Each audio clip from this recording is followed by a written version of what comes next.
চরণে তোমার জীবনের সার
পরিচয় নিশ্চিত হওয়ার জন্যই আপনার ওই ফেলে আসা অলঙ্কার প্রভু আমায় দিয়েছেন। এই দেখুন মাতা, এই স্বর্ণ অলঙ্কার দেখে আপনি আমায়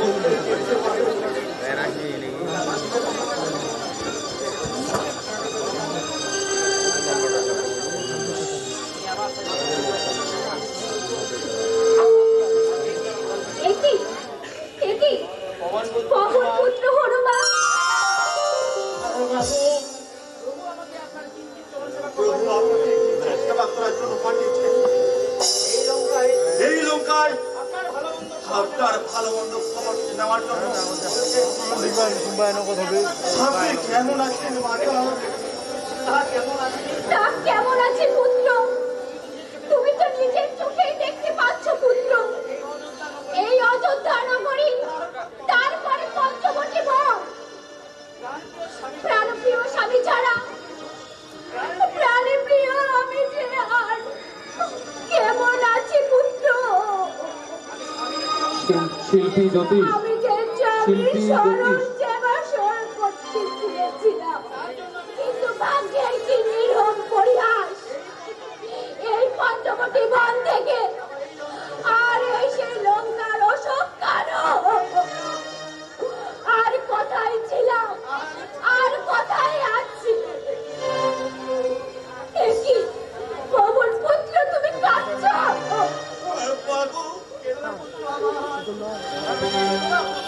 কেঁদো না পুত্র আমার, ভাগ্যের নিয়তি আজ আমার লঙ্কার রাক্ষস রাবণের হাতে বন্দী।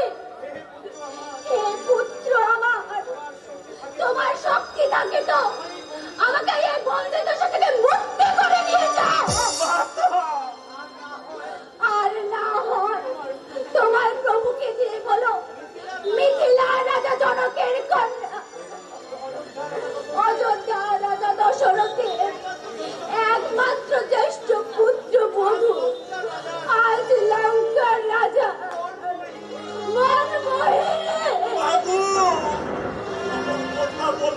মাতা, আপনি ভেঙে পড়বেন না মাতা।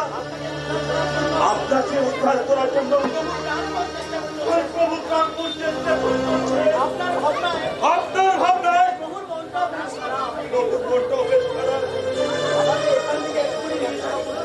আমাকে এখান থেকে এক্ষুনি নিয়ে চলো পুত্র। না মাতা না, এই লঙ্কায় ফাঁকি দিয়ে আপনাকে আমি প্রভুর কাছে নিয়ে যেতে পারবো না। লঙ্কার ছোট বড় সব সিংহের দরজায় কঠোর নিরাপত্তা প্রযোজ্য। তাদের ফাঁকি দিয়ে আপনাকে আমি নিয়ে যেতে পারবো না মাতা।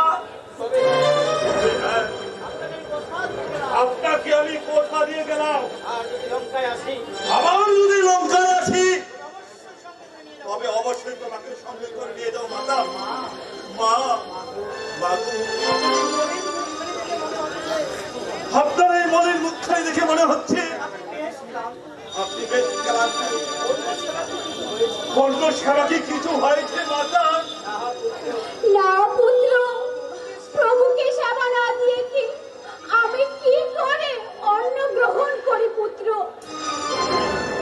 ভবনের রাজার ছোট ভাই বিভীষণ অন্ন থালা দিয়ে গেছে, অনেক মিনতি করেছে অন্ন গ্রহণ করবার জন্য, কিন্তু আমি তো কিছুতেই গ্রহণ করতে পারি না পুত্র। তুমি তো জানো পুত্র, তোমার প্রভুকে অন্ন সেবা না দিয়ে আমি কখনো অন্ন গ্রহণ করেছি? জানি মাতা জানি, আপনি অত্যন্ত প্রতিবদ্ধ নারী, কিন্তু এই জীবাত্মাকে এভাবে কষ্ট দেবেন না। আপনার